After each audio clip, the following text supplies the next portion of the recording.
I suppose one's really expressing one's own view with the hope that it'll interest other people. I wouldn't like to think I was a preacher. That, of course, implies a certain, I suppose, dogmatic and also rhetorical attitude. I think it's better to use irony, a certain amount of mild satire to gain one's effects in verse. Summer lightning.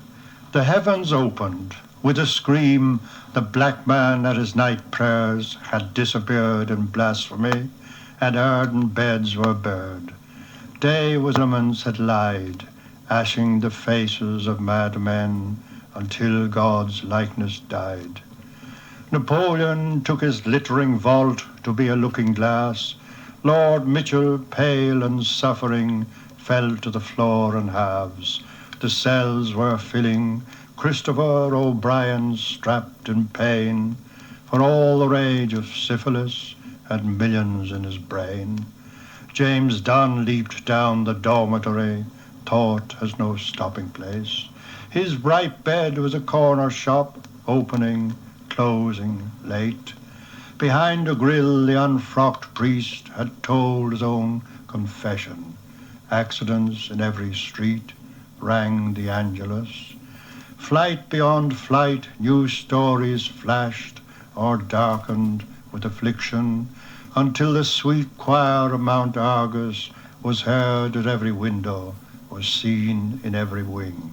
The black man kept laughing at his night prayers, for somebody in white had taken his photograph downstairs. When sleep has shot the bolt and bar, and reason fails at midnight, dreading that every thought at last must stand in our own light forever, sinning without end, I pity in their pride and agony of wrong the men in whom God's likeness died. Tenebrae. This is the hour that we must mourn, with tallows on the black triangle. Night has a napkin deep enfold to keep the cup, yet who dare pray if all in reason should be lost, the agony of man betrayed at every station of the cross? Oh, when the forehead is too young, those centuries of mortal anguish, dabbed by a consecrated thumb that crumbles into dust, will bring despair with all that we can know. And there is nothing left to sing, remembering our innocence. I hammer on that common door, too frantic in my superstition, transfix with nails that I have broken the angry notice of the mind. Close as a thought that suffers him, the habit every man in time must wear beneath his hardened shirt. An open mind disturbs the soul, and in disdain I turn my back upon the sun that makes a show of half the world, yet still deny the pain that lives within the past, the flame sinking upon the spike, darkness that man must dread at last.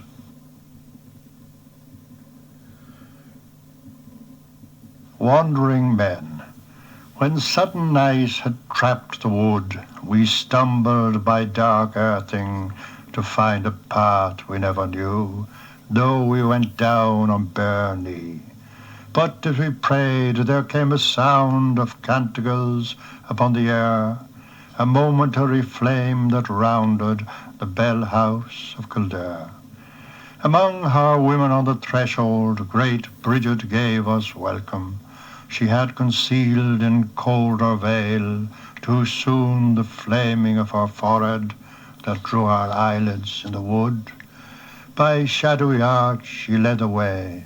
She brought us to a lighted room and served each one at table. I think it was the food of Eden we shared, for that new ale, though brighter than the serpent reed, was not indeed of summer's brew. And drowsily we heard the calling of voices from an instrument, soft to the music their King Saul had feared beyond his tent. And all that night I was aware of shapes no priest can see, the centaur at a house of prayer, the sceptred strangers from the east.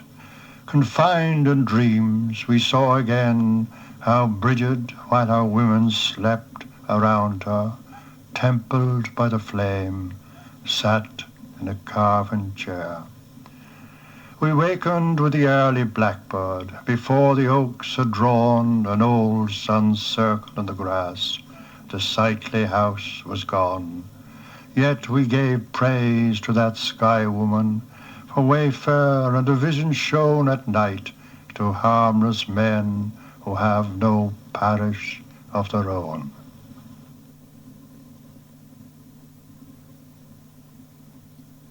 This poem is one of a small group of 18th century harp songs, and it's translated from the Irish of the poet O'Carolan. He was also harper and composer, and in it I follow the exact meter of the original. Mabel Kelly. Lucky the husband who puts his hand beneath her head, they kiss without scandal, happy as two near Feather Bend. He sees the tumble of brown hair on plait, the breasts pointed and bare, when nightdress shows from dimple to toenail, all Mabel glowing in it, here, there, everywhere. Music might listen to her least whisper, learn every note for all are true. While she is speaking, her voice goes sweetly to charm the herons in their musing. Her eyes are modest blue, their darkness small rooms of thought. But when they sparkle upon a feast day, glasses are meeting, each raised to Mabel Kelly, our toast and darling. Gone now are many Irish ladies who kissed and fondled, their very pet names forgotten, their tibia degraded. She takes their sky, her smile is famed, her praise is scored by quill and pencil. Harp and spinet are in her debt, and when she plays or sings, melody is content. No man who sees her will feel uneasy, he goes his way, head high, however tired. Lamp loses light when placed beside her. She is the pearl and being of all Ireland. Foot, hand, eye, mouth, breast, thigh and instep, all that we desire. Tresses that pass small curls as if to touch the ground.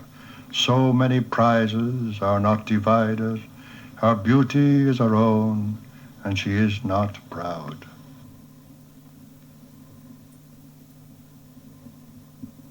Her voice could not be softer.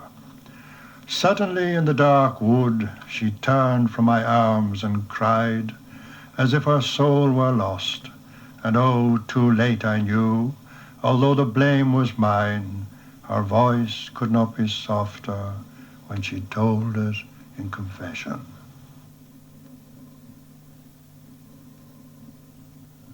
Marriage.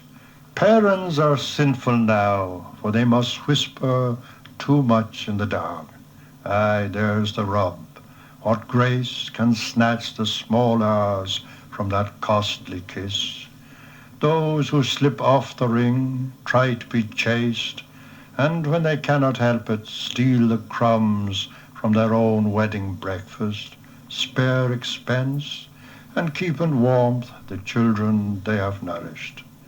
But shall the sweet promise of the sacrament gladden the heart, if mortals calculate their pleasures by the calendar? Night school of love, where all who learn to cheat grow pale with guilty hope at every change of moon.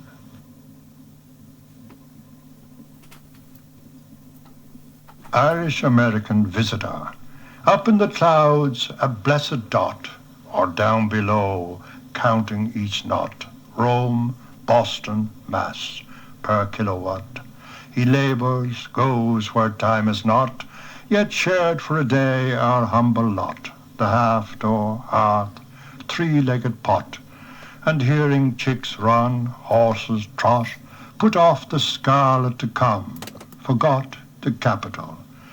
A Marian grot, a small green plot, now mark the spot where his poor father was begot.